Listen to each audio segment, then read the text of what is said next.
Le slow life, ce n'est pas une tendance, c'est vraiment une compétence que vous pouvez acquérir. Et je vais vous montrer comment vous pouvez activer ce mode slow life dans cet épisode du jour. Donc en fait, on a souvent l'impression que si on ralentit, voilà, tout va s'écrouler parce que on a cette tendance à vouloir tout contrôler. Je vous en parle souvent parce que moi, j'ai été ce type de personne-là où je pensais que bah si je ralentissais, eh ben ça veut dire que je n'atteignais pas mes objectifs, que j'allais prendre beaucoup plus de temps à atteindre mes objectifs et que bah du coup, bah tout allait s'écrouler dans le sens où je n'ai plus le contrôle sur certaines choses. Et ça, c'est normal. Clairement, c'est votre cerveau qui est en mode survie et qui a ce besoin justement aussi de contrôle. Parce que votre cerveau, en fait, qu'est-ce qu'il croit? Il croit que plus vous allez faire, plus vous allez être en sécurité. Si vous arrêtez, ça veut dire danger. Et que si vous ralentissez, ça veut dire bah, perte de contrôle, comme je vous l'ai déjà dit. Et résultat, ce que ça engendre, c'est que vous allez vous agiter, vous allez faire des choses inutiles, vous allez vous disperser et vous allez vous sentir chargé, non pas parce que vous faites trop, mais parce que vous pensez trop. Et accélérer crée du coup beaucoup plus de charge mentale que vous le pensez. Donc, ralentir, c'est en fait créer de la clarté pour vous et pour votre cerveau. Le slow life n'est pas forcément faire moins, c'est faire mieux. Et c'est ça qui est intéressant aujourd'hui et qui aide aussi à être beaucoup plus productif et que je vous dis à chaque fois et à chaque fois. Ok? Ralentir ne veut pas dire être en retrait. Ok? Ça ne veut pas dire non plus que c'est un reset de votre vie. Absolument pas. Clairement. Ralentir, c'est quelque chose que moi j'ai appris à faire et je peux vous dire pour je peux vous dire, hein, j'ai vraiment été quelqu'un qui a toujours été dans l'action. Je vous en ai parlé dans mes fil boost d'été, mais à toujours être dans mon énergie masculine, à toujours vouloir faire plus en fait. Et j'ai appris au fur et à mesure au fur et à mesure, pardon, à ralentir et surtout à faire mieux et à être plus productive et aussi à être alignée avec mon bien-être. Donc, c'est de ça qu'on va parler. Donc, en fait, le slow life, il va reposer sur 3 principes, OK? Donc, le premier, ça va être la présence, être présent. C'est vraiment être vraiment là où vous êtes en ce moment, d'accord? La simplicité. La simplicité, c'est arrêter de surcompliquer les choses lorsque les choses sont très simples. Et la troisième, c'est la cohérence. C'est faire ce qui compte vraiment pour vous. Donc là, c'est l'importance, la prioriser. Faire ce qui compte vraiment pour vous, je vous le dis tout le temps. Ne faites pas des choses qui, aujourd'hui, ne vous importent peu. Ça consomme beaucoup d'énergie pour vous, bah, ça vous prend du temps dans votre emploi du temps et aussi ça ne sert tout simplement à rien. Donc, présence, simplicité, cohérence. C'est la seule chose que vous devez savoir pour une vie slow life. Et encore, j'ai encore punché mon micro. Donc le but, il n'est pas d'être lent ici, d'accord? C'est d'être plutôt aligné. Être aligné avec une vie qui vous correspond, mais surtout aligner vos actions à vos objectifs. Mais plutôt aligner votre vie à vos objectifs. Et le faire de la meilleure manière possible. Et souvent, il y a ces fausses idées qui empêchent ces personnes d'avoir ce slow life, qui leur empêchent en fait de ralentir. Pourquoi? Parce qu'en fait, les personnes, ils vont avoir cette illusion que, oh, ils doivent tout faire maintenant, d'accord? Et ça, c'est parce que l'être humain n'est pas patient. L'être humain veut tout de suite. Vous souhaitez tout faire maintenant, alors qu'en fait, pas du tout. Vous n'avez pas cette possibilité de tout faire maintenant. Vous n'avez pas les ressources pour pouvoir tout faire maintenant. Et c'est surtout, vous n'avez, bah, les ressources humaines et financières. Mais c'est surtout aussi que vous n'avez pas le temps de tout faire maintenant, puisqu'il faut prioriser. D'accord?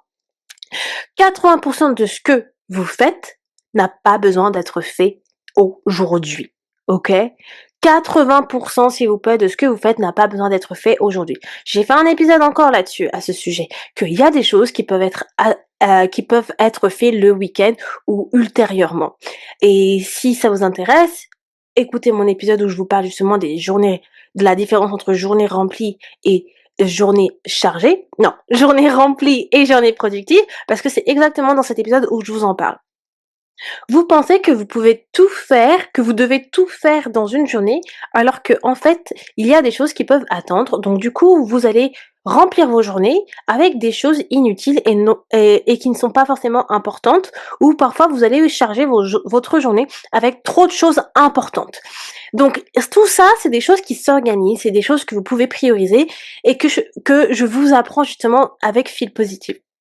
La deuxième illusion, souvent, c'est que vous vous dites que si vous vous arrêtez, bah, vous allez perdre. Perdre quoi, en fait? OK? Perdre en temps? Perdre en énergie? L'énergie revient quand vous allez ralentir de toute façon, et moi je prône tout le temps que de toute façon 20 de votre bien-être va contribuer à 80 de vos objectifs, du coup à contribuer à 80 de la réalisation de vos objectifs.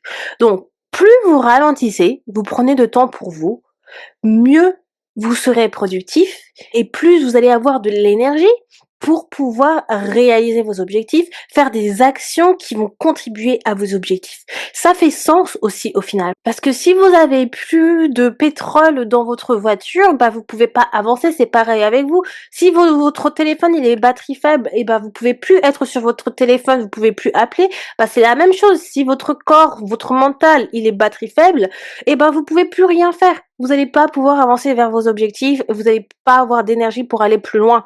Donc là, c'est la même chose. Si vous arrêtez, non, vous ne perdez pas. Parce que au final, l'énergie que vous allez récupérer quand vous vous arrêtez, ça va vous permettre à être 2 fois plus productive sur les choses que vous souhaitez faire.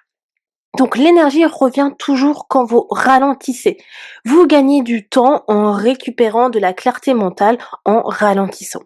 L'illusion, pardon, numéro 3, c'est que vous pensez que ralentir est égal à être moins ambitieux ou être moins ambitieuse. Alors je vous le dis tout de suite, pas du tout. Pas du tout, ça c'est faux, d'accord? Parce qu'en fait, les femmes qui sont les plus productives, c'est celles qui ont réussi à ralentir pour réussir. Et personnellement, je le sais clairement, parce que je suis quelqu'un de très ambitieuse. Vraiment, je me trouve en tout cas très ambitieuse, et on me dit souvent que je suis très ambitieuse. Et si je n'avais pas appris à ralentir, si je n'avais pas appris à mieux organiser justement mes journées en prenant en compte mon bien-être et en alignant mes objectifs avec mon bien-être, je vous assure que aujourd'hui je ne serais pas là où j'en suis. Parce que tout ça, c'est des choses que j'ai appris. Toutes les choses que je vous apprends, que je vous parle dans le fil positif, c'est des choses dans lesquelles moi-même je suis passée. Et j'ai fait tout ce travail en étant justement en Angleterre. Bon, je vais pas vous reparler de mon histoire, je pense que au bout d'un moment, vous la connaissez par cœur si vous me suivez. Mais j'ai eu tout ce temps pour moi pour pouvoir voir toutes ces choses en fait. Et clairement, les femmes les plus productives sont celles qui réussissent à ralentir. Donc là, par exemple, si je vous donne un exemple, tout simplement avec les fil boost que je suis en train de faire, d'accord? Les fil boost que je suis en train de faire, c'est quelque chose qui prend énormément de temps. Parce que là, pour le mois de février, il y a 28 épisodes. Le mois d'août, il y en avait 31. Donc je fais un épisode par jour. Donc c'est 28 épisodes à enregistrer. Même si ce sont des épisodes qui sont courts, c'est des épisodes bah, à enregistrer. Il faut faire le setup, il faut faire le montage, il faut faire les thumbnails pour YouTube, il faut faire les bullet points, les scripts pour chaque épisode. Enfin, il y a énormément de choses d'organisation à faire. D'accord? Mais quand je crée mes feel boost, pourquoi je les enregistre extrêmement à l'avance et que je me mets quand même un laps de temps assez large, parce que je sais que j'ai besoin de ralentir. Je vais pas tout faire d'un coup.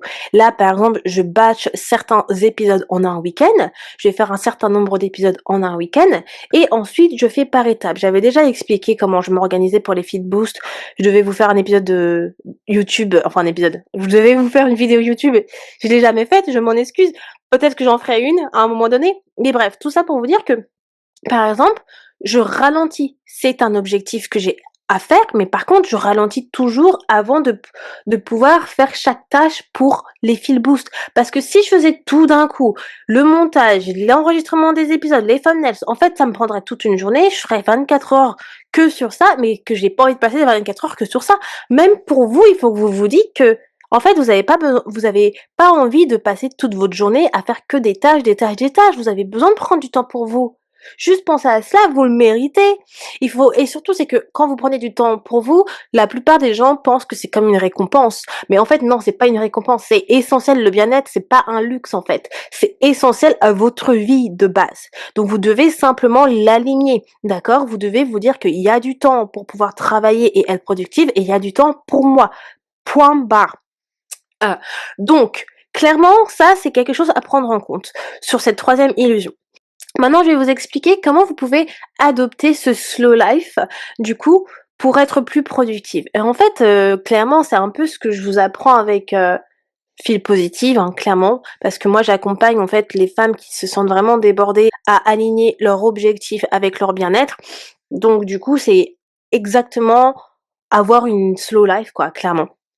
Donc, du coup, qu'est-ce que vous pouvez faire pour avoir cette slow life entre guillemets? Donc dans un premier temps, déjà, si c'est quelque chose que vous ne faites pas, toutes les heures, toutes les 2 heures, peu importe, vous voyez qu'est-ce qui correspond le plus, arrêtez-vous dans la tâche que vous faites et dites-vous, demandez-vous: «OK, est-ce que ce que je fais, c'est quelque chose qui compte aujourd'hui?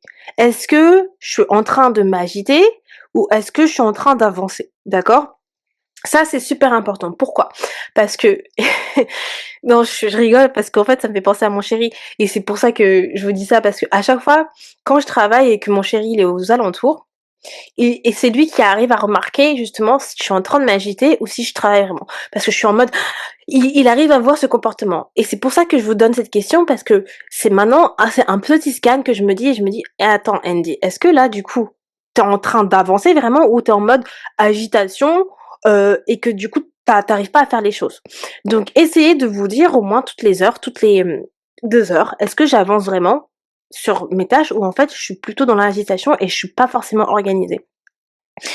Et ça vous permet justement de pouvoir peut-être réorganiser votre journée et vos tâches. Parce que possiblement, ah ben en fait non, cette tâche-là, elle compte pas, je me prends la tête parce que c'est pas forcément quelque chose sur lequel il faut que je travaille aujourd'hui. Donc, du coup, j'ai besoin de concentrer mon énergie sur quelque chose d'autre. D'accord? Aussi, deuxième point, c'est de vous faire une règle d'or.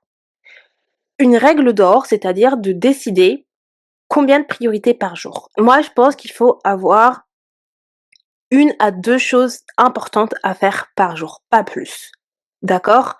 Une à 2 choses et c'est en fonction justement de savoir qu'est-ce qui est important parce que ça dépend. Si vous avez quelque chose d'important à faire et que ça va vous prendre énormément de temps, bah, dans ces cas-là, vous faites votre règle d'or d'avoir une seule chose importante à faire par jour et forcément cette règle d'or, vous pouvez la changer, l'ajuster en fonction de vos tâches en fait et de vos priorités. Mais toujours à vous dire: «OK, une tâche importante à faire par jour ou 2 tâches importantes à faire par jour ou 3 priorités par jour». Vous voyez, c'est vous qui connaissez votre emploi du temps, c'est vous qui connaissez ce que vous faites, donc c'est à vous de voir. Parce qu'en fait, votre cerveau, il travaille mieux quand il y a un cadre clair. Vous pouvez pas travailler mieux et être plus productive avoir un cerveau désordonné, ça fonctionne pas comme ça, c'est pas possible. Si vous souhaitez être plus organisé, être plus productive, il faut commencer justement à avoir un cadre clair. Et ce cadre clair-là, il faut donner ce signal à votre cerveau pour qu'il puisse aussi vous donner cet ordre. OK? Donc, essayez déjà de cadrer vos journées avec les priorités. Et je vous avais déjà parlé que moi, j'utilise beaucoup la matrice Eisenhower parce que ça m'a permis justement à cadrer, à savoir quelles sont les tâches non importantes, urgentes, importantes et urgentes, etc. Bref, vous connaissez. Le troisième point que je vous conseille, c'est par exemple, de ne pas avoir votre téléphone, de, pouvoir déconnecter votre téléphone. Donc clairement, c'est-à-dire comment ça s'appelle? Mettre en mode avion. De mettre votre téléphone en mode avion, en mute, quand vous êtes en mode: «Je travaille», d'accord? Quand vous êtes en mode: «Je travaille, je veux être productive», vous le mettez en mute ou en mode avion ou ailleurs, peu importe. Vous avez pas la vue sur votre téléphone. Si vous avez la vue sur votre téléphone, il est en mode avion. Là, je suis en mode feel boost, mon téléphone, il est en mode avion. J'ai dit à mon chéri: «Tu me déranges pas, je suis en train d'enregistrer, je suis ici là, me dérange pas et j'ai pas la vue sur mon téléphone. Parce que je sais que si je garde mon téléphone à côté de moi ou que je le laisse en sonnerie ou quoi que ce soit, ça va me déranger. Je vais vouloir aller dessus toutes les 5 minutes et c'est surtout que vu que moi j'utilise que des devices Apple et bah, forcément je reçois les notifications sur mon iPad, sur mon ordi, sur mon téléphone. Donc là, j'utilise mon ordi et ben, je vais voir les notifications sur mon ordi s'il est pas en fait en mode avion. Donc en fait, il y a tellement de déconcentration qui font que, oh, je pourrais être amenée, en fait, à aller ailleurs et à me dire: «Oh, je termine plus tôt les filboosts», alors que non, en fait, j'ai un agenda à respecter. Donc en faisant ça, ça permet vraiment justement d'avoir une stabilité et aussi d'être un peu plus ordonné, de vous donner un cadre qui est peut-être un peu strict, mais comme je vous l'ai dit, eh ben, si vous souhaitez être beaucoup plus productif et surtout adopter ce mode un peu plus de slow life, il faut vous donner un cadre clair et il faut pas hésiter justement à vous mettre un peu de structure dans votre vie. La structure dans votre vie ça ne veut pas dire que vous ne vivez pas, d'accord?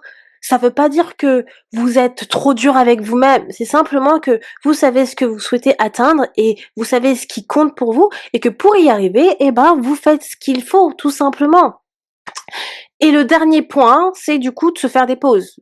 Clairement, se faire des pauses dans la journée. Bon, ça, j'en ai déjà parlé, mais faites-vous des pauses dans la journée pour ralentir. C'est-à-dire, OK, pendant un moment dans la journée, mettez-vous peut-être des alarmes comme moi je l'ai fait quand je le fais en semaine, mais faites-vous des pauses sur juste pour pouvoir, je ne sais pas, boire un café, aller marcher, je ne sais pas, discuter avec votre partenaire s'il est là pendant 5-6 minutes, prendre un petit goûter.